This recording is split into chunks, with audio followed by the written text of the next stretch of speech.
I suppose what you're trying to get to the root of by talking to actors a lot, and a lot of the discussions I have with people is, what is it, in inverted commas? What is the thing? Is it that you find a character that you so obviously relate to that people believe? And I've played a lot of characters in my time, and some have been more successful than others. Is that it? Or do certain people have an innate sense of performance and understanding of, in inverted commas, it?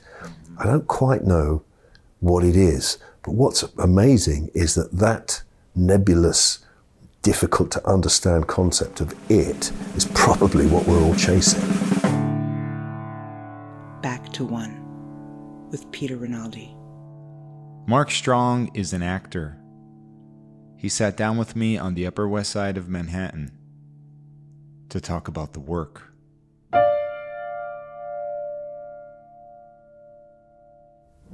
Do you have a typical way that you like to begin your preparation process when you get a new character?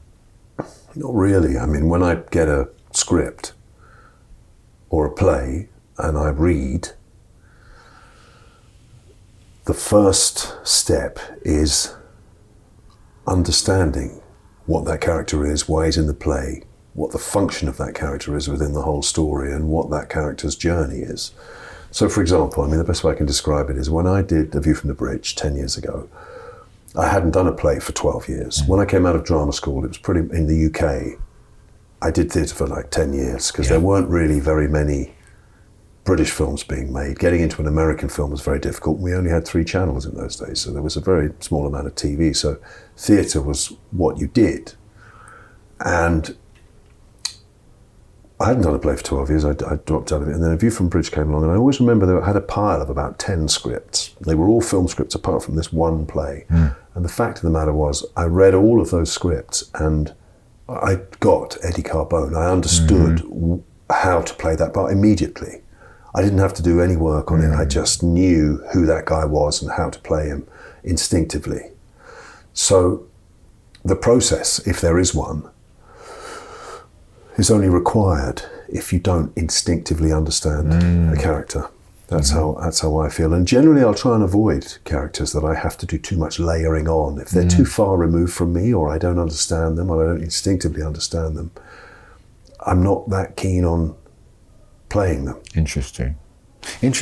You don't think that there is some kind of reward for reaching far away from yourself to a character, finding what that is, embodying it, and successfully doing it? Is it because you haven't had that kind of experience that you don't long for that?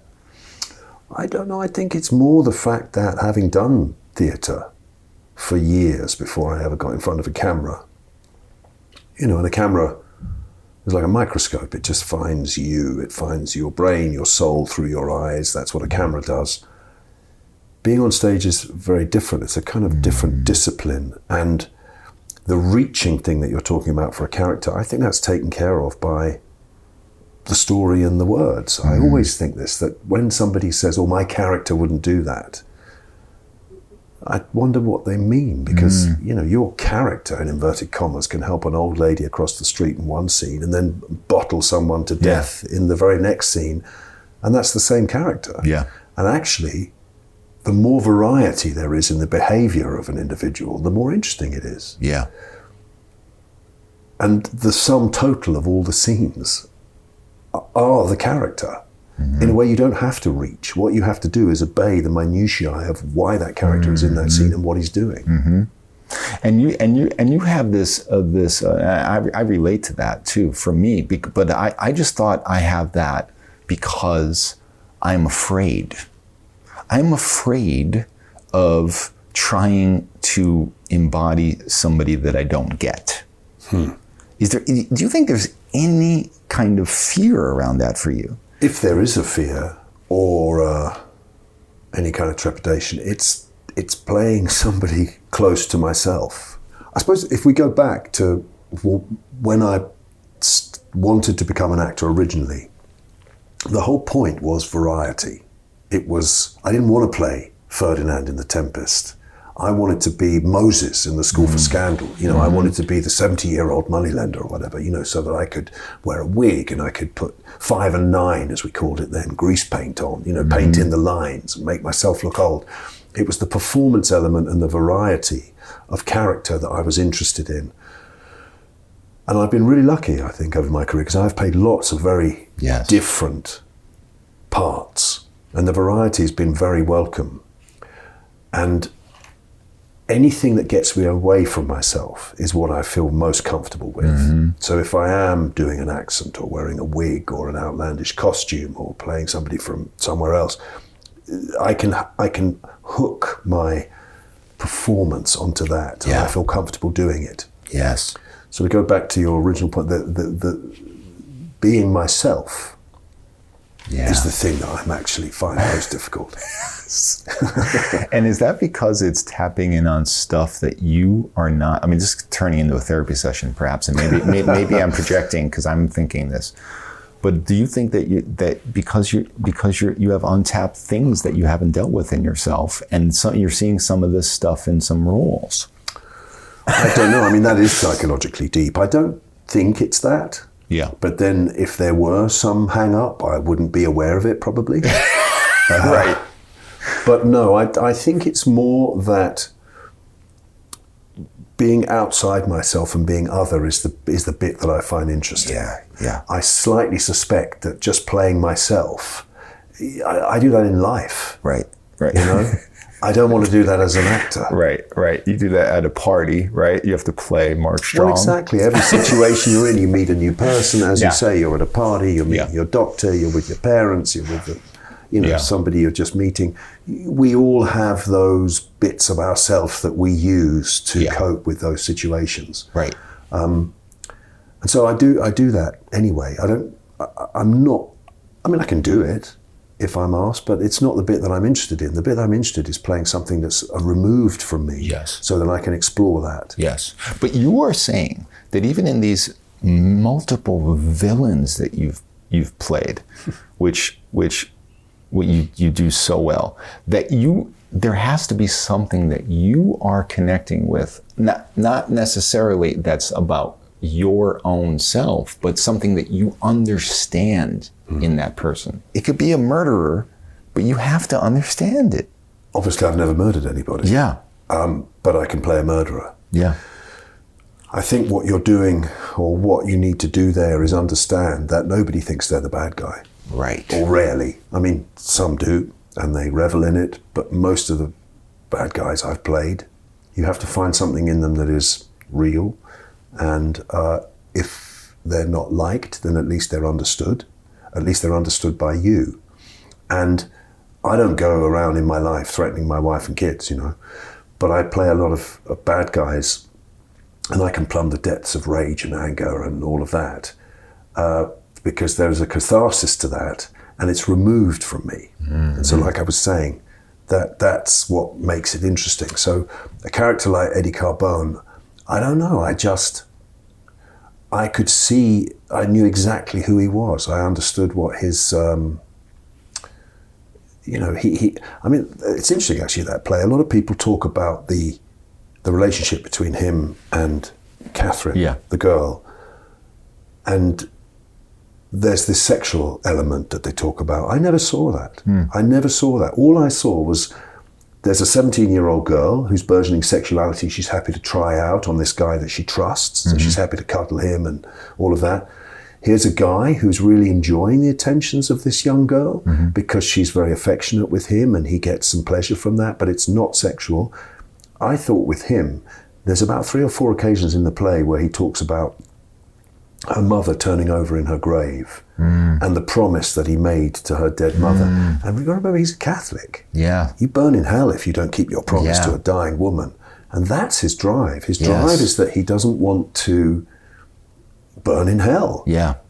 By not taking care of this girl, when this weird guy turns up who sings on the docks, talks about blue motorcycles, has blonde hair, you know, he looks like an alien, behaves like an alien. And the idea that she gets together with him means he wouldn't be keeping his promise to that dying woman, in which case he's in trouble for all eternity. I think it's something else other than the sexual element. If that, in our play, Phoebe came up, ran through her, jumped on me and threw her legs around me, and immediately you could hear the intake of breath in the audience because it just seemed so inappropriate. So if they're interpreting that, fine, but I was never playing it. Yes. What was that like working so minimally? Well, originally it was terrifying. Because when I got there and I saw the model box, which was just a square with a white floor, I was like, where are all the little furniture pieces, that you normally have in the model box that model designers love to then put in to show you what's happening in every act? He went, oh, no, there's nothing like that. We're not having any of that. I remember thinking, okay. And then halfway through, and then he asked us to learn all the lines before we started. This is Ivo Van Hove. To learn it before you start. I'd never done that before. Now I do it every time. It's wonderful because it means before day one of rehearsal. You get on with it. Yeah. Because in the past there was always this notion, well, if you learn it all, how are you going to adapt in rehearsals if you change it? People still think that, But we're actors. You can change it. Yeah. You know what I mean? It's only words saying you can't change something if you've learned it. The fact is, you absolutely can. Yeah. When you get there. So I think day one we looked at the model box. We were told that there was no set. I didn't realise there were no props at that point, but we went to see the costume woman, Anne, who gave us this sort of nondescript outfit. Day two we came in, there was the railing, the floor had been marked out. Can you change into your costumes, please? And within an hour we were up and doing it on day two. That's amazing. We were thrown right in. Yeah. And then I think halfway through the first week he went, I tell you what, let's take our shoes off. And we all looked at each other and went, what? What do you mean? Well, why are we going to do it barefoot? He went, just trust me. So we all thought he was mad, but we did it.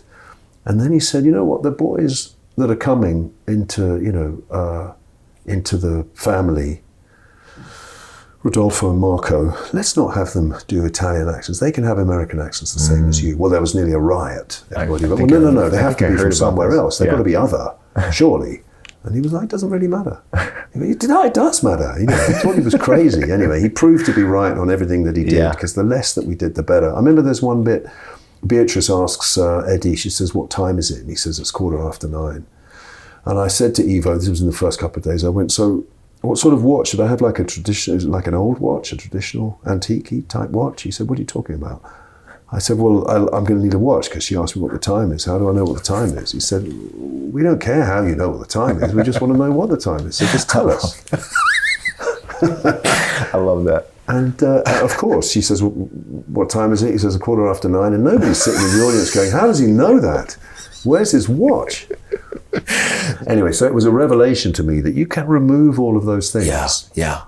And really what you're trying to get to are the relationships and the words that create those relationships. Yes. And there's a brilliant scene actually where it's 2 pages of kind of inconsequential chat about oranges. And, normally it's done where everybody's around the dinner table and they're eating pasta and everybody's impressed by that. Oh, look at the actors being Italian, eating the pasta and talking at the same time. He got rid of all of that. There was no dinner table. There was no food. We just sat. And not only did we sat and say these lines to each other, he said, after everybody speaks, I want everybody, before they start to speak, take a pause. I said, what do you mean? He said, so he says something, and then there's a pause. As long as you like. And the next person says something, then there's a pause. I went, they'll be fleeing for the exits if they do that. And of course, it's the most powerful scene in the whole production. Isn't that amazing? Because what that does is you suddenly see them all together and you understand the agenda of every single character and how they relate to it, and you're not diverted by anything else. Yeah. You're seeing it really clearly. What was this like, realizing that you can trust this man? Because I mean, this is interesting because I think this is the one that really solidified his stature here in America. I'm not sure if it was. This is before the Crucible, I think, right? Yeah. So it makes sense that you're like, this is a loon. Yeah. Yeah. I mean, you know what I mean? And so for you to travel that road, and I think this says a lot about what an actor has to do, right? There's only one way to do this, and you have to trust the director. If you don't, you just get out. Right? Because you can't be in it and not trust him or Well, her. we had to jump hurdles. So the hurdle of the idea that you learn it before you start, the hurdle of having a costume that you're given on day one that is the one that I wore for 300 performances. It never changed. You know, the hurdle of taking our shoes off, the hurdle of the boys not speaking with Italian accents. They were all, things that I wasn't initially sure about. Yeah. But slowly but surely, you realize that you just have to take that leap of faith. You have to, right? And in doing so, it all worked out. But what came first? Realizing he was right or trusting him? Trusting. Isn't that interesting, Yeah, right? we weren't sure that he was right. Yep. I think we were the first time he'd done a play in English as well. So he'd worked with his, Dutch theatre group for years and years and years. And in fact, the casting, I'm not sure he knew who any of us were. David Lann, who ran the Young Vic Theatre, which is where we first did the production, I think helped him enormously with the casting. And he had a leap of faith with us, actually. He was the first one to take that leap of faith. Interesting. And I think in return, we did it with him. Mm-hmm. What was it like to get to know this work through this almost like a deconstruction of this play? The fact is, you don't know until you put it in front of an audience. That's the thing that defines whether something's worked or not. When you're doing it, you don't know. And I remember the first performance at the Young Vic we did, I had friends who were in, and when I came out afterwards, I was like, what do you think? Is it any good? And they were blown away. And I went, oh. I also did Iceman Cometh, the first time Kevin Spacey came to London to do a play. We did the Iceman Cometh at the Almeida, 4 hours long, Eugene O'Neill. I thought that they're never going to stand for it. Not in the Almeida with its hard seats, and people were blown away. Yeah. And the fact is, you never know while you're doing it. You have to do what we just talked about, which is take that leap of faith and hope that it works, which is why you can often see a play that really just doesn't work, and you realize that the poor actors have gone along with that leap of faith. Yeah. But when an audience gets to see it, it doesn't work. Yeah. And with View from the Bridge, it worked. And with Oedipus, the same. Yeah. I mean, I think I trusted Rob. I know Rob had done the play before in Dutch. So there was an extra added element of protection. But also I'd done a play with Rob before. I'd done a play called The Red Barn, David Hare wrote. So I'd been directed by him. So I knew the dance with Rob. I knew what we were doing, and I had more faith. Not that I don't have faith when I work with someone, but you never know what journey you're going to go on. Yeah. And you have to trust, but you don't know whether that trust is going to pay off until first time you have an audience. Yeah. And then it's too late almost, right? Yeah, and then it really, because then if you start to rejig things through previews, and I've heard of productions that do that, you just know you're on a losing wicket. Right. When you do something like A View from Bridge that's a huge success, or even The Iceman Cometh, do you feel like, why am I going back to film? Like, this is the actor's place, the theater. Like, do you think like that? Or do you think, well, no, I got some bills to pay? Well, it's changed over the years. Now I've got older, I'm gravitating back to the theatre. Partly because I did so much. I came out of drama school. I did 9 plays in 9 months in Rep. Wow. Was my first ever job. Playing the young Valerian, the Man of Mo, Jack Worthing in The Importance of Being Earnest. Literally, you'd rehearse the play that you were going to do next month during the day, and you'd perform the play that you were doing that night. So monthly rep. I did that for 9 months. Then I went to the Royal Shakespeare Company, where I did Wars of the Roses with Adrian Noble, and we did 3 Shakespeare plays in one day. We'd start at 10 o'clock, do the first one, have lunch, then do one in the afternoon, in the evening. Full-on theatre. And then I went to the National Theatre and did, one company did King Lear and Richard III. McKellen was Richard III. Brian Cox was Lear. Come on now. And Cox was Buckingham in Richard III, and Lear was Kent in Lear, and we did the same company, did that play and toured it around the world. We went to Cairo, Tokyo, all over Europe. This was like very intense theatre, so I'd done a lot of it. Yeah. And I was really keen to try and get in front of a camera. So when that came calling, the movies, I was... I really loved doing it. It wasn't about the money. I mean, it was very welcome that you got better paid, but it really wasn't about that. It was about a different discipline completely. And I know you'll have spoken to actors that talk about this. Yes. It's a totally different discipline. You know? Yeah. The performance element required on stage is very different to what you need to do in front of a camera. So I loved that. Did it take time to get used to that, though? Did it take something out of you to do that? Yeah. We never did film training or camera training at drama school. I literally had to learn on the job. The first time I was on a film set, I remember I was about to do a scene and I was waiting for the people who were in their scene to do theirs, and I'd just gone to have a look. I couldn't hear them. I remember thinking, hang on, what's going on over there? I didn't really know about microphones. You know? And you could play it quietly and real. Yeah. But I love talking about this. I love talking about this. I mean, that's why I'm really happy to come and talk to you, because the job of acting is something that I really value. It hasn't come easily. I don't belittle it. I don't find it to be easy. I'm genuinely intrigued by what's required to do it. Yeah. So when film came calling, it was a different discipline that I was really intrigued by. Now I love doing both. You know what I mean? Just when you've done 300 performances of something and feel, okay, I've mined this in the theatre, to go back and do very delicate work in front of a camera, it's very welcome. Yes. And then just when you get bored of making faces, you know, and doing anger again for the umpteenth time in front of a camera, it's great to go back and find the discipline of theatre and have the process of rehearsal, which, to be honest, is my favourite thing. I want you to forgive the lameness of this question and just try to answer it. Can you try to describe stuff that you take away from when you're done with many months doing a play that literally helps you on that film set, and then vice versa?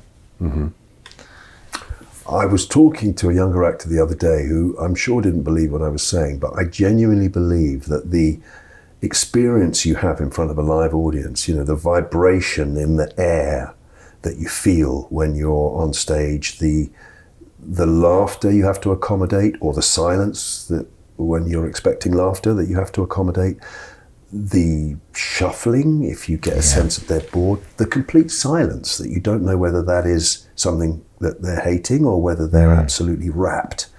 That performance element that you learn, I think, works in front of a camera. You have to understand what it is to be able to perform for a live audience in order to create performance in front of a camera. I believe. I'm sure that's probably not true of everyone, but I find that experience invaluable. And then when you go in front of a camera and the absolute truth of what you're doing is required, you can take that and put it on stage, even though it may not be seen from the back of the auditorium. But as long as you have that truth in you, it will work. You can't fake it on stage.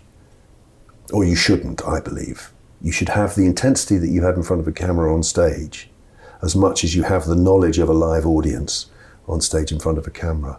That's how they work together, for me. I remember being very worried on my small time when I was in front of a camera to have to do things over and over in front of the crew. And now I actually relish the idea of there's always an audience there. The crew is the audience.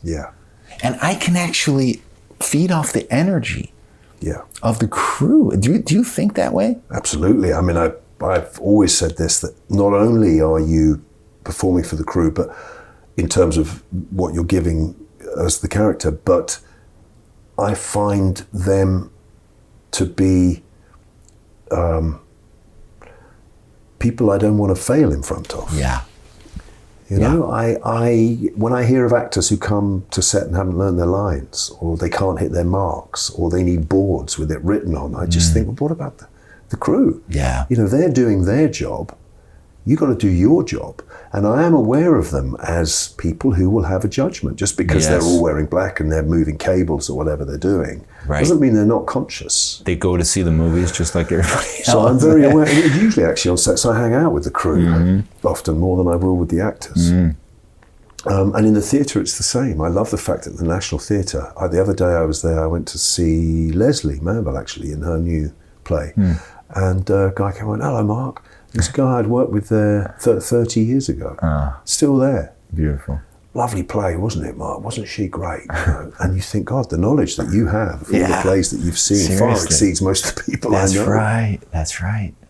Can you pinpoint what you value most in a director and what qualities bring out the best in you? Me personally, I like to be sort of left alone as much as possible. I'll do the work. I'll understand what the character is. I'll understand why scenes exist within any given play or film script. And my instinct will tell me how to play those. If there's an amount of guidance given you by a director, both on stage or film, that fits you into the whole, because they have the overview, that's very helpful. But the minute it gets too specific, I find that doesn't help me. I mean, the end of specificity, the worst thing is line readings. Yeah. You know, and I've told people in the past, please don't do that. That isn't helpful. Yeah. I know it's a real shortcut to getting what you want, but I have to find it. Yeah.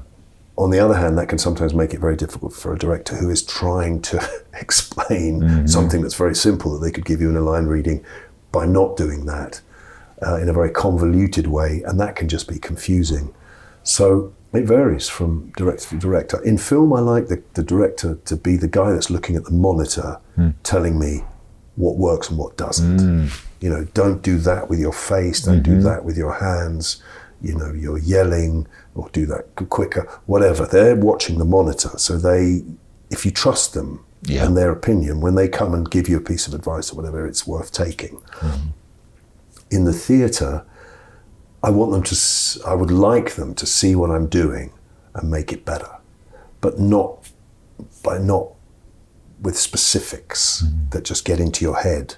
It's a really delicate balance. Yes. You know, but I love working with Ridley Scott, for example, in film, because he allows you to bring what you bring. Evo was the same in theatre. He lets you bring what you bring.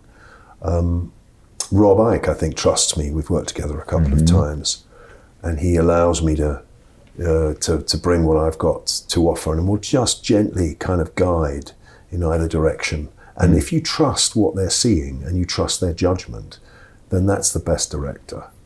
Then that's a beautiful experience, right? Yeah, then it can make it better. Yeah. But if there's too much interference, I find it just gets into your head, and then you get confused. And then it's not coming from a real place. You're trying to join the dots of various notes you've been given, which is different from a natural understanding of what you're supposed to be doing. I guess Oedipus was around, and a possible production going back a while, right? We're going back pre-pandemic. Had you ever done this play before in its traditional version? No, I mean, at university I did English and drama, so I read all the Greeks. Yeah. You know, Euripides, Aeschylus, Sophocles. I'd read them all, but in my mind, those plays were consigned to what I call robes and wailing. Yeah. That's what I thought of Greek drama. And were you thinking, all right, this is a bridge too far now? Yeah. At this moment, we're really going to do this? Yeah. But I'd enjoyed working with Rob on The Red Barn, it was called. And we wanted to do something together. And he'd just done Oedipus with the Dutch company. And I said, what about that? Let's do that. And he went, oh, okay. And then the pandemic happened. And so it was put on ice for years, quite a few years, because he didn't want to go back into the theatre until it was normal again, that seats weren't separated from each other. People weren't all wearing masks. They weren't conscious of the fact that the theatre experience was now different because of COVID. So we waited a long time before we got it together. And we just talked about it, had meetings. That's amazing. But I thought it was a really brilliant way of updating that story, modernizing it.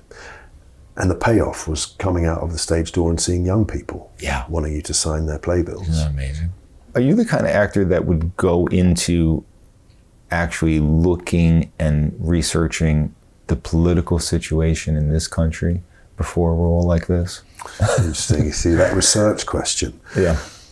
There are certain sort of touchstones, I think, as an actor that I don't know if actors play on it or whether people asking them about it, you know, there's just certain things, you know, how do you learn those lines? What research do you do? You know, that's one of them, isn't it? Yeah. I don't really hold by that. If research is necessary and you're playing, I don't know, a period of history that I know nothing about, of course, but I don't do it as a matter of course. I remember actually back at drama school, there was a process that you were encouraged to go through. And one of the things I always remember is go through the play and find out everything that other characters say about your character to give you an understanding of your character.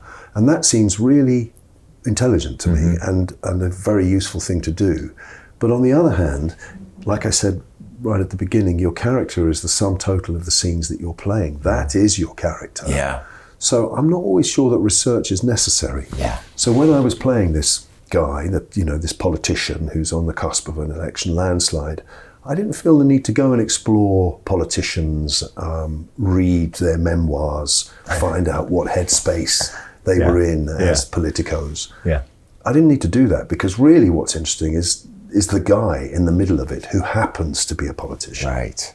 And that goes for every job your character plays then, right? Any job. Pretty much. Right? You are the character. You are the character. Yeah, you come on stage and they call you Oedipus. Yeah. So that work's already been done for you. I love that. I love that. Why do you think actors can't get to that? Do you know what I mean? That seems very freeing to me. Yeah, me too. I mean, it seems common sense. I don't know. I suspect, I don't know if this is a contentious thing to say, but I sometimes wonder some film actors who are paid an enormous amount of money to do what they do, I wonder whether they feel they have to give more. They have to sort of persuade people that there is some mystical element to it all. Yeah. Or there is some secret thing that a normal person would never understand in order to justify their lives, possibly. I mean, that's I don't mean any disrespect to anyone, but I sometimes wonder that. Yeah. But then again, maybe that's because I found my method. I find it easy. Once I understand what I'm supposed to be doing, it's essentially easy. Yes. I was just talking about somebody about this the other day. I suppose what you're trying to get to the root of by talking to actors a lot, and a lot of the discussions I have with people is, what is it, in inverted commas? What is the thing? Yeah. Is it that you find a character that you so obviously relate to that people believe? And I've played a lot of characters in my time, and some have been more successful than others. Is that it?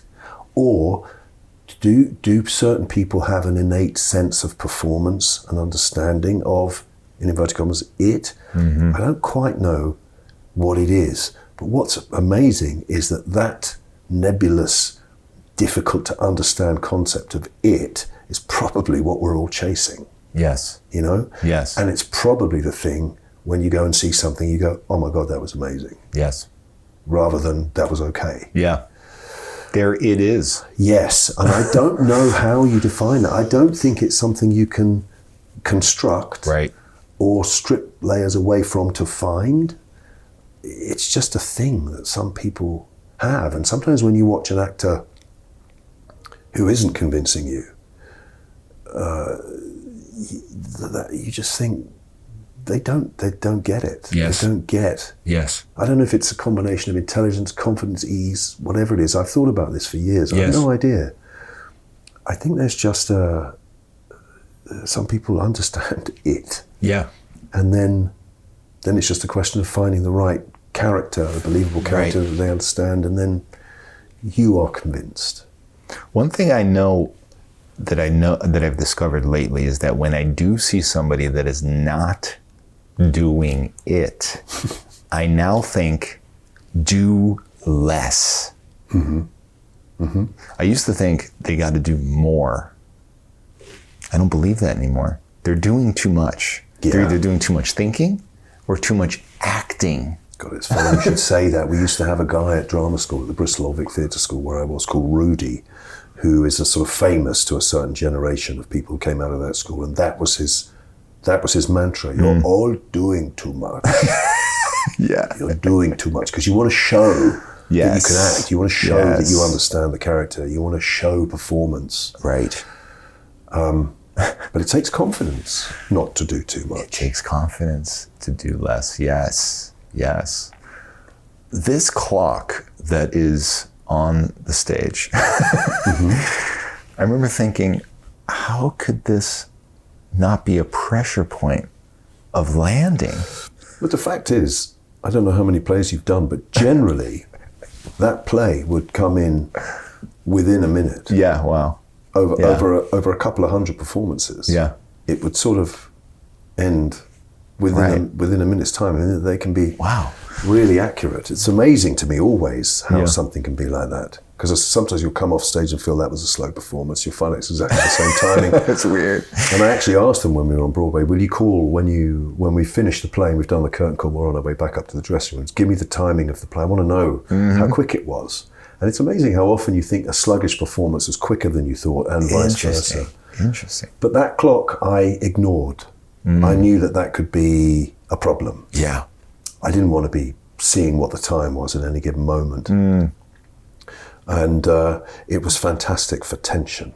Yes. Have you seen his Romeo and Juliet? Rob's just done in London. No. That also has a timing element in it. Wow. Yeah.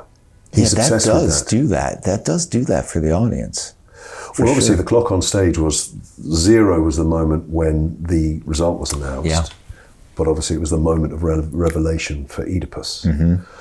So it served two purposes. Yeah. Very clever. And in Romeo and Juliet, he has a countdown. No, it's not a countdown clock, but it gives you the days that everything is happening in that play. And for him, it's about coincidences, that play. So he has sliding doors moments. So a moment gets played, and then there's a blackout, a flash, and then the actors do the same scene again with a different ending. Interesting. So there's about 4 or 5 moments in the play where it could go one way or another. So he obviously he's going through his clock period. Yeah. That's interesting. Yeah.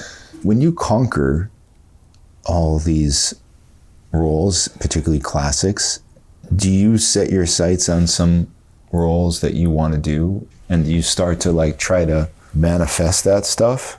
What a weird way to ask that fucking question. No, I know exactly what you mean. And I've always said that I'm an interpreter rather than a creator. I don't know if I even said it earlier on when we were talking. But the joy is getting something and examining it and finding out you can do something with it. I've never been a creator of things that I want to do. However, there are certain things that I would love to do. I really want to play Macbeth. I really want to play Willy Loman.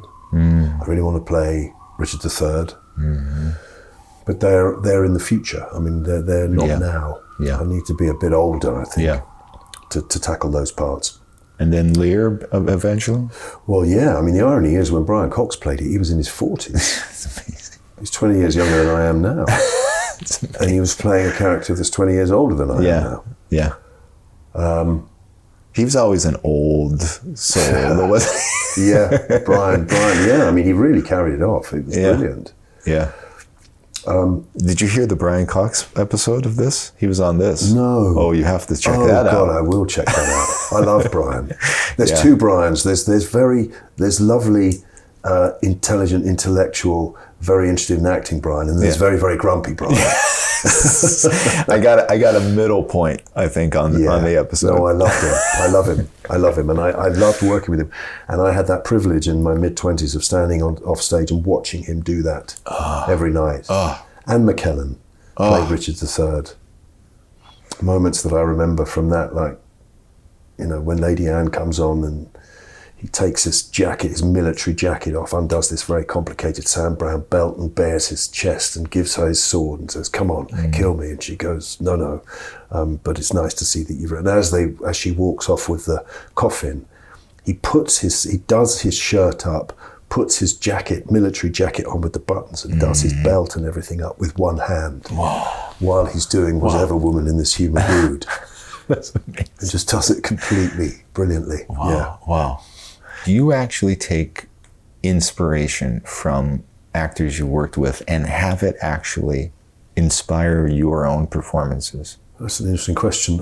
Maybe it sinks in by osmosis. I certainly have memories of certain things. Yeah. I have memories of Brian in the Hovel scene doing Lear. I have memories of Ian McKellen when the Hastings' head, who he's had executed, is brought to him. We had it brought to him normally it's just brought as the head. In our version, it was in a fire bucket. And so you don't see the head. What you see is him put his hand in and feel Hastings' features. Oh. And so as an audience, you're seeing him feel. You his probably nose, feel like you're his seeing a eyes. head. Yeah. Yeah. You know, so moments like that, I find they're all in there somewhere.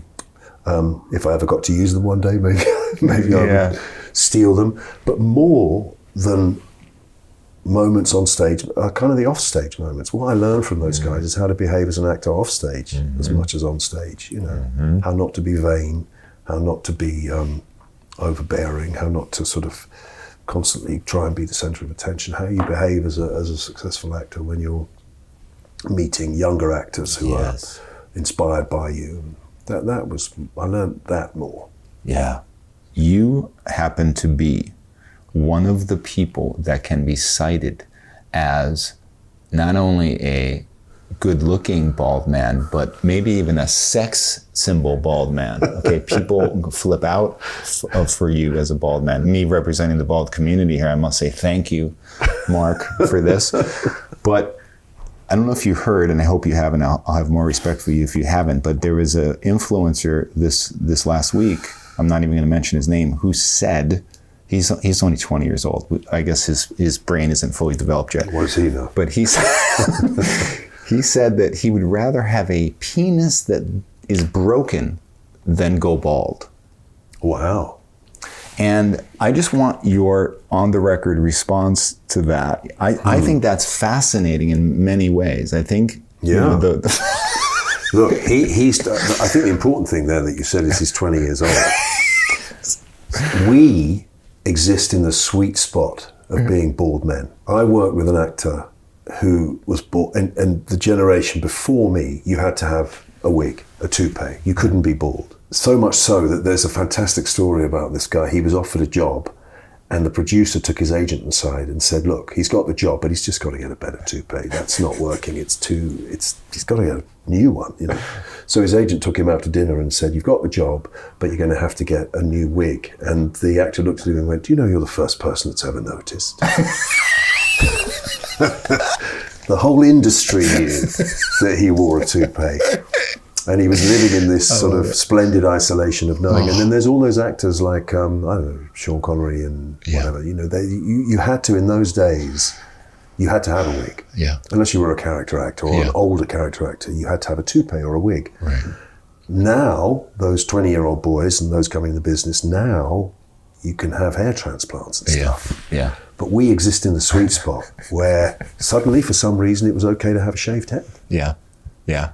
You know, and we're so lucky because the generation before and the generation after us, it's no go. That's you either right. have a toupee or you have a transplant.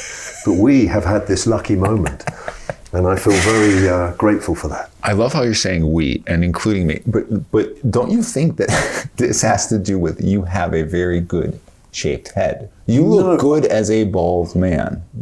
Therefore, you are allowed to be a bald man. Yeah, well, I mean, I'm lucky to have a well-shaped head, but that wasn't, if I didn't have it, I still would have shaved my head. In fact, fun enough, it happened during Richard III, because you know that production, what was it, 1990, was set in sort of Nazi Germany. It was in military uniforms, all set at that period.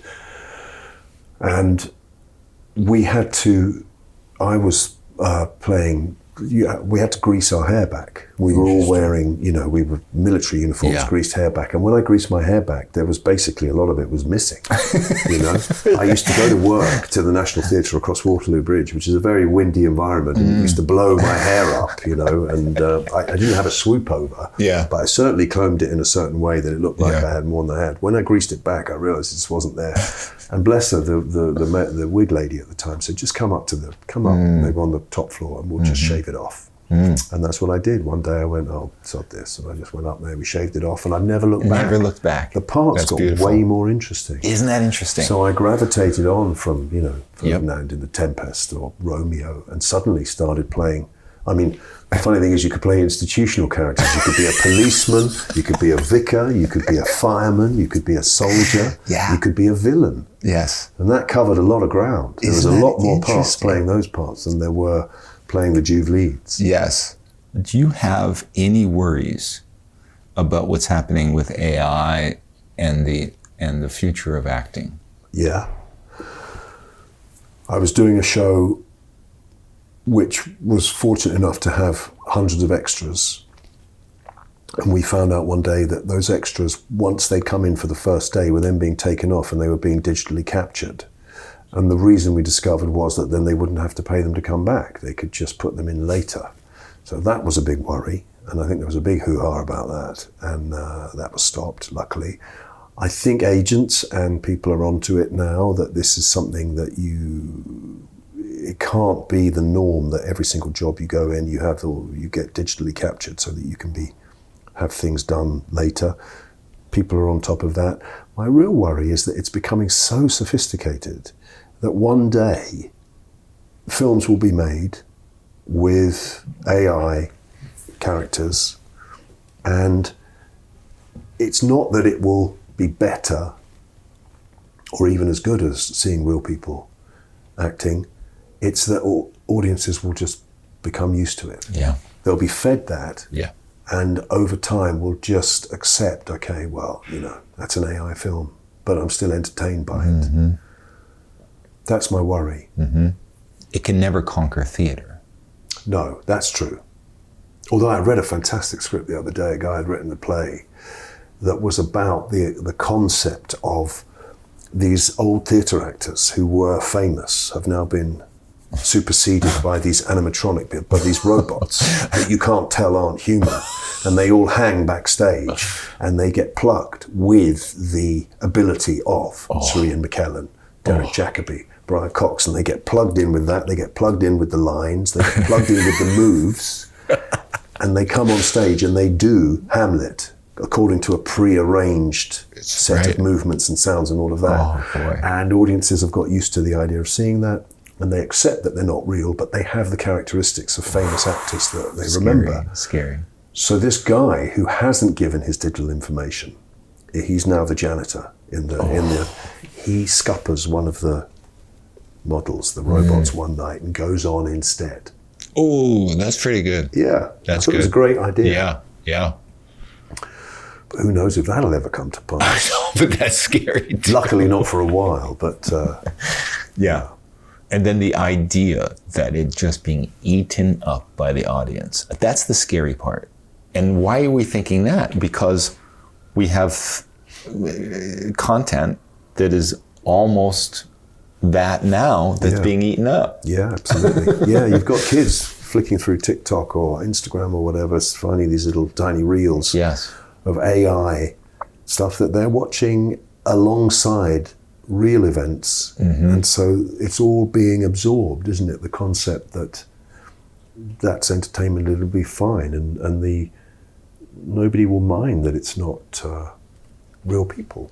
What's the answer? Education, more exposure to the arts, more exposure to the great arts.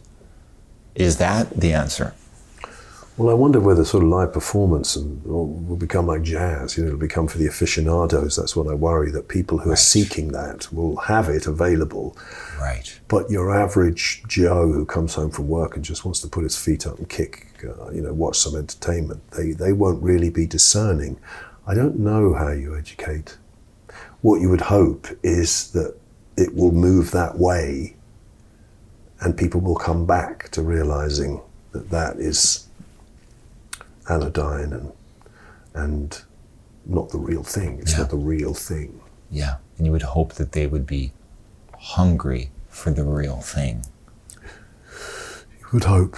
That's the sense that I get when I'm in the theatre and you do a play and you listen to people talk about their response to it afterwards. Yes.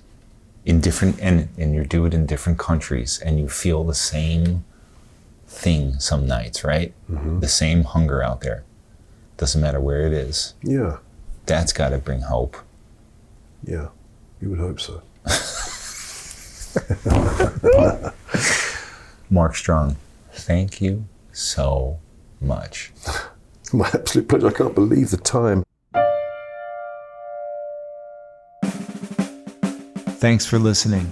Subscribe at backtoonepodcast.substack.com, where you can listen to back episodes, engage with other listeners, and support the show.